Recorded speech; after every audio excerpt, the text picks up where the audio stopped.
ओम शांति।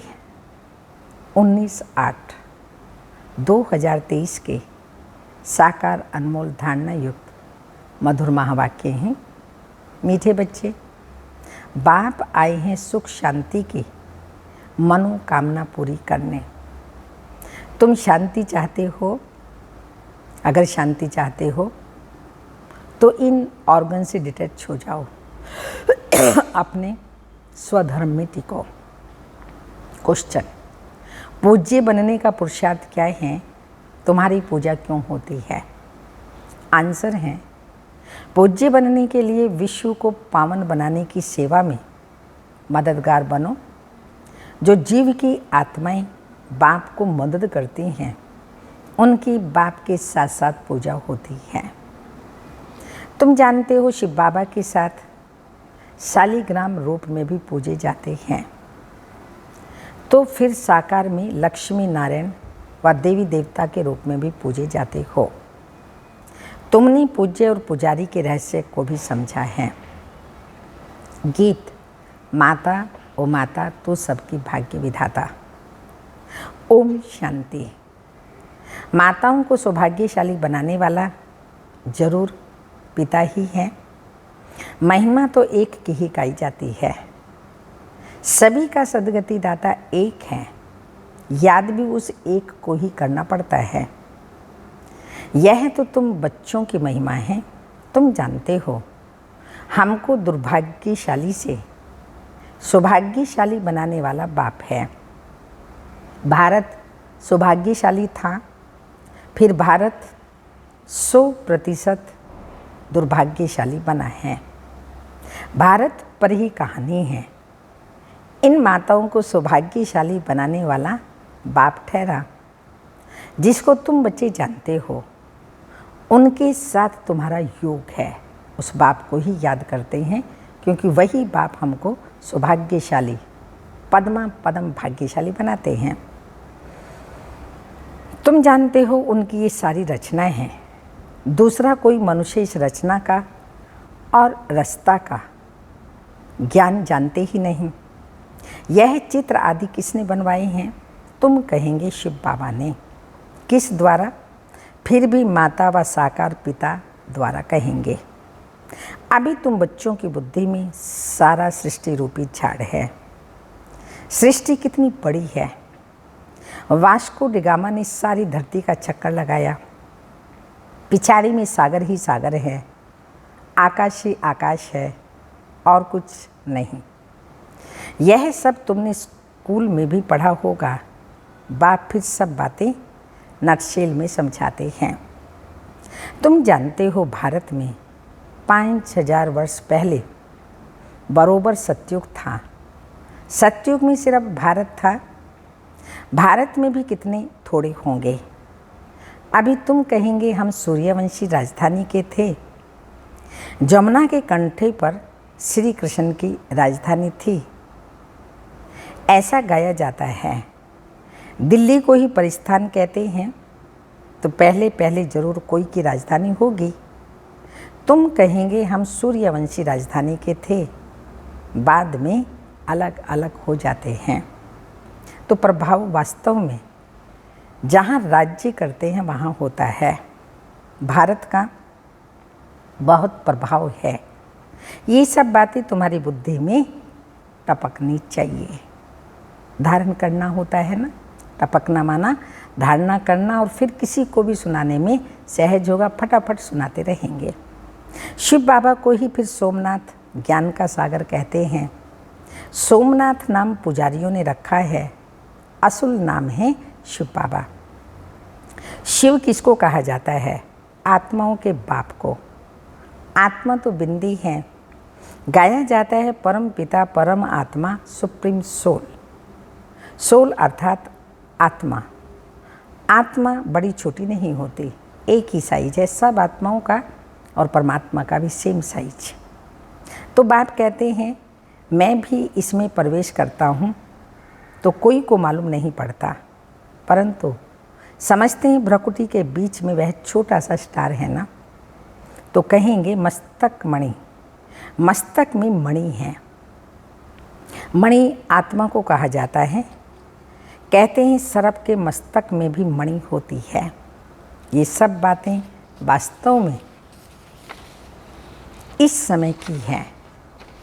आत्मा रूपी मणि प्रकाश करती है, रोशनी करती है। यह भ्रकुटी के बीच में रहती है।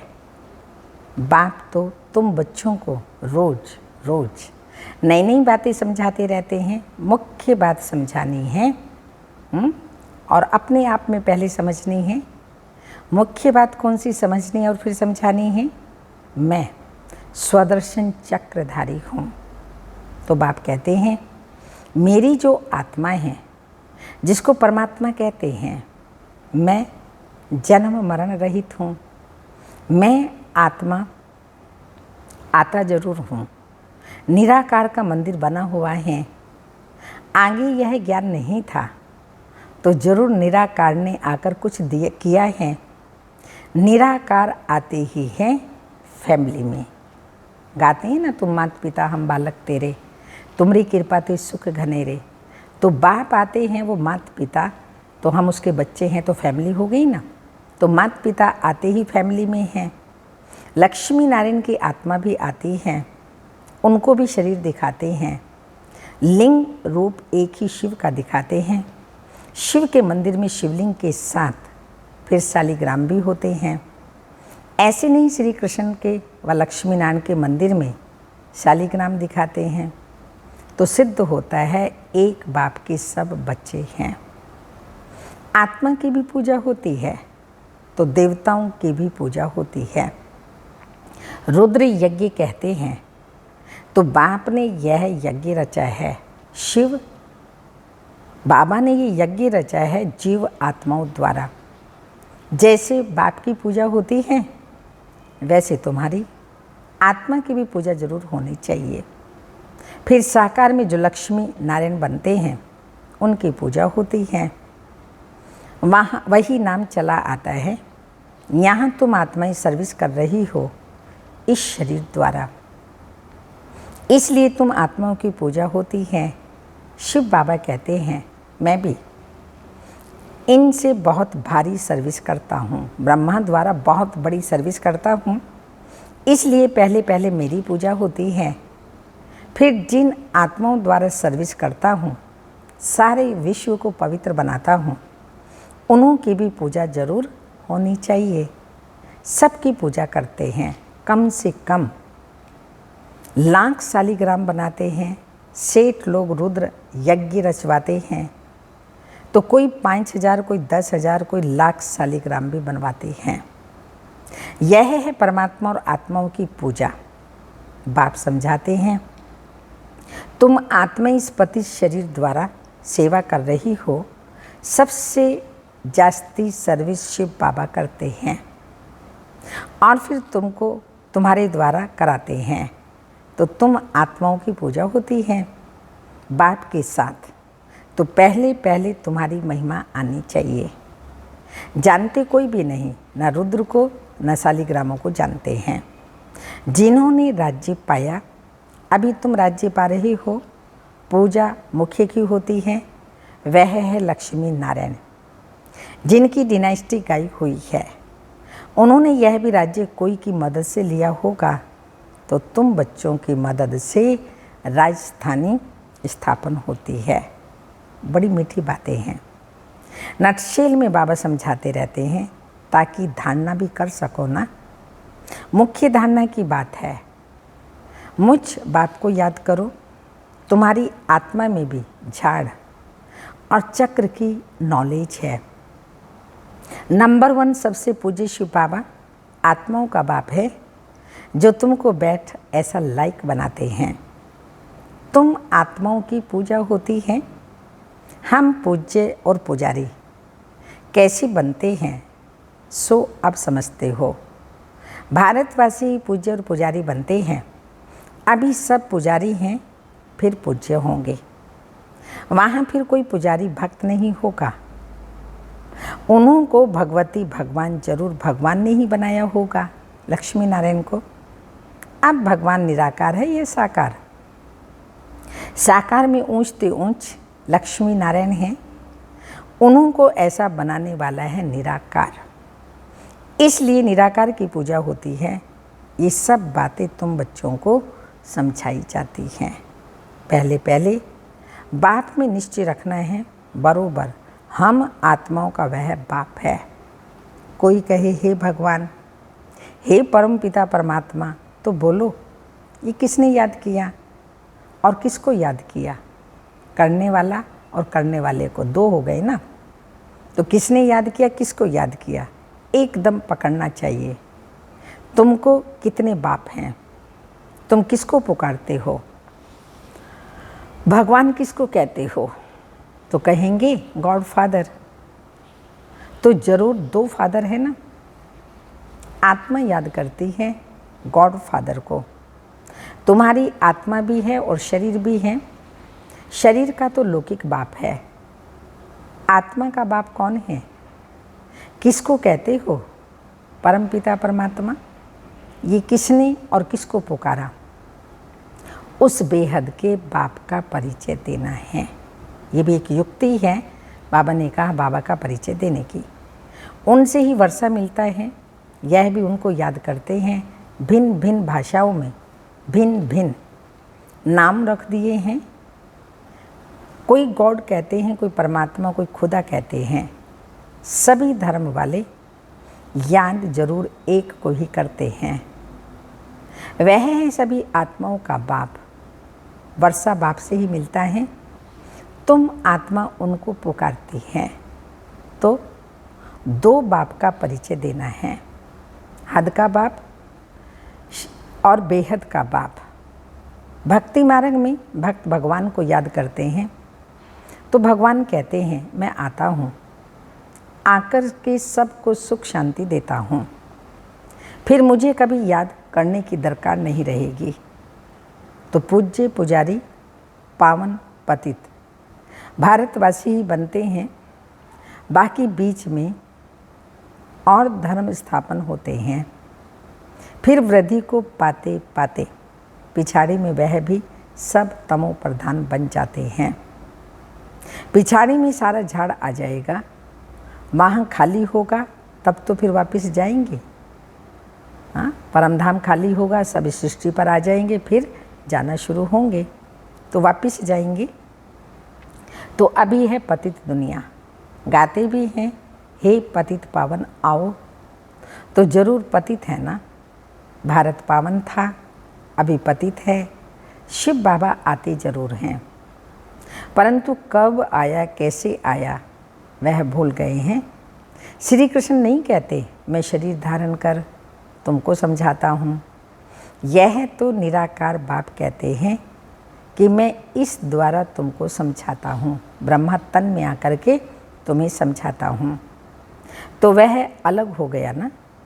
श्री कृष्ण को तुम खुद ही गीता का भगवान मानते हो। यह तो कहते हैं मैं साधारण वानप्रस्थ वाले तन में प्रवेश करता हूँ। बाप कहते हैं मैं तुम्हारे जन्मों को जानता हूँ।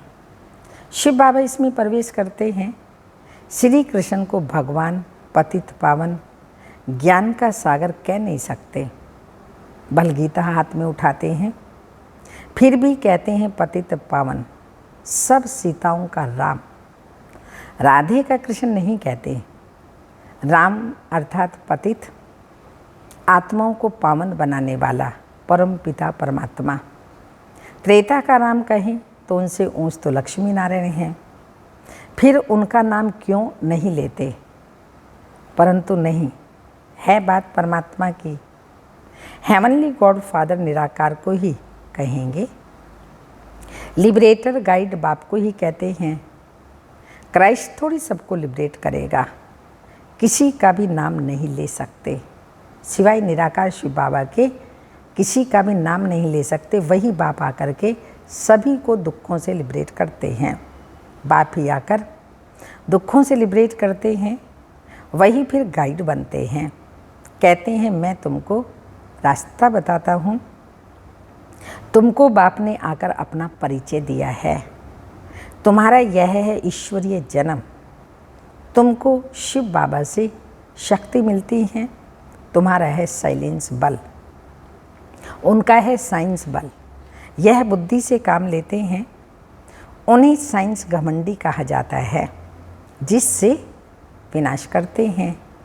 सुख भी साइंस बहुत देती है, फिर विनाश भी कर देती है। तुमको तो वहाँ एरोप्लेन आदि सब होंगे, हुनर तो रहता है ना। ये सब चीज़ें फिर तुमको काम में आएंगी। साइंस की चीज़ें सतयुग में फिर काम में आएंगी। हुनर ले जाएंगे तो वहाँ पर भी ये सब चीज़ें बनाएंगे। विलायत में बत्तियाँ ऐसी हैं जो बत्ती दिखाई नहीं पड़ेगी, सिर्फ रोशनी दिखाई पड़ेगी। सतयुग में भी ऐसी रोशनी रहती है। वैभव जो अभी यहाँ है वह तुमको वहाँ भी रहते हैं। तुमने साक्षात्कार भी किया हुआ है। वहाँ तो एक्सीडेंट आदि की बात ही नहीं रहती, दुख की बात ही नहीं होती। बाप आकर तुम्हारी सुख और शांति की मनोकामनाएं पूरी करते हैं। मनुष्य शांति के लिए भटकते हैं तो उनसे पूछना है तुमको अशांत किसने किया है। यह तुम जानते हो, अशांत ये 5 विकार ही करते हैं, परंतु यह समझते नहीं, ये भूल गए हैं। आत्मा शांत स्वरूप है। हे आत्मा, तुम आई हो शांति देश से। फिर यह ऑर्गन्स लिए हैं, अभी तुम उनसे अलग हो जाओ, डिटैच हो जाओ। इसमें और कुछ प्राणायाम आदि करने की बात नहीं है। कहाँ तक गुफा में बैठेंगे।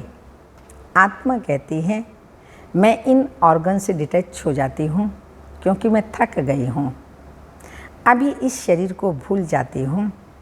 अभी बाप कहते हैं तुम अपने स्वधर्म और स्वदेश को याद करो। तुम असल में वहाँ के रहने वाले हो, अपने घर को याद करो। कर्म तो करना ही है, कर्म बिना रह नहीं सकते। वह समझते हम भोजन अपने हाथ से नहीं पकाते हैं, इसलिए कर्म सन्यासी नाम है, परंतु कर्म का सन्यास तो हो नहीं सकता। उनका तो धर्म ही ऐसा है, गृहस्थियों के पास उनको खाना पड़ता है, इसलिए फिर जिसका खाएंगे उसी का गाएंगे ना। गृहस्थियों के पास बाबा ने कहा उनको खाना पड़ता है, इसलिए फिर गृहस्थियों के पास जन्म ले निवृत्ति मार्ग में जाना है, क्योंकि भारत को पवित्र बनाना है।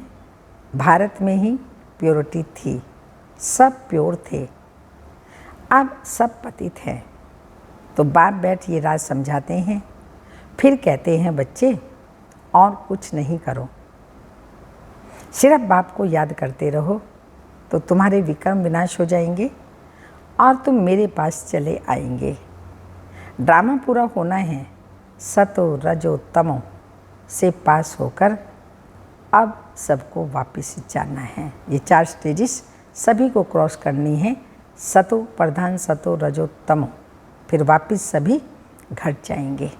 अच्छा, मीठे मीठे सिक्के लदे बच्चों प्रति माता पिता बाप दादा का याद प्यार और good morning, diamond morning.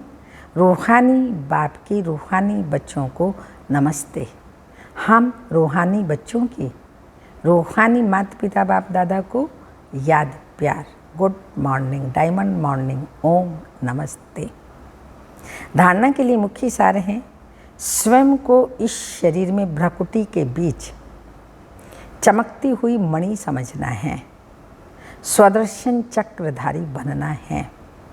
Second point, अपनी स्वधर्म और स्वदेश को याद कर शांति का अनुभव करना है, बुद्धि को भटकाना नहीं है। इस शरीर से डिटैच होने का अभ्यास करना है, शरीर से डिटैच होने का अभ्यास करना है। वरदान, हर एक को प्यार और शक्ति की पालना देने वाले प्यार के भंडार से भरपूर पाओ। स्पष्टीकरण, जो बच्चे जितना सभी को बाप का प्यार बांटते हैं उतना और प्यार का भंडार भरपूर होता जाता है। जैसे हर समय प्यार की बरसात हो रही है, ऐसे अनुभव होता है। एक कदम में प्यार दो और बार बार प्यार लो। इस समय सबको प्यार और शक्ति चाहिए, तो किसी को बाप द्वारा प्यार दिलाओ, किसी को शक्ति, आदि आदि, जिससे उनका उमंग उत्साह सदा बना रहे। यही विशेष आत्माओं की विशेष सेवा है।